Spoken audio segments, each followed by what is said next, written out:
Hello everyone. तो हम आज बात करने वाले खेसारी लाल यादव जी का एक बहुत ही बेहतरीन बोलबम सॉन्ग के बारे में, जिसका फुल टीजर को रिलीज़ कर दिया गया है और फुल वीडियो सॉन्ग का रिलीज डेट भी आ चुका है।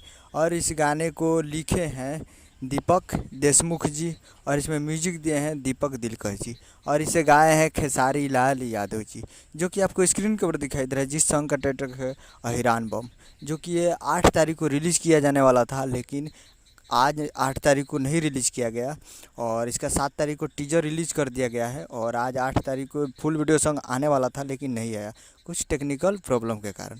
लेकिन इसका फुल वीडियो सॉन्ग का रिलीज डेट भी आ चुका है। Full video song release in on 9 जुलाई 2023 को सुबह 6 बजे, यानी कल सुबह में 9 तारीख को सुबह 6 बजे फुल वीडियो सॉन्ग को रिलीज़ किया जाएगा।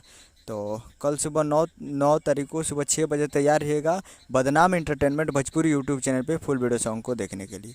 उम्मीद कर रहा हूँ कि वीडियो अच्छा लगा तो चैनल को सब्सक्राइब बेल आइकन प्रेस करें, कैसे कैसे लाल यादव जी के लेटेस्ट मिल आता है। मित्र जय हिंद, जय भोजपुरी।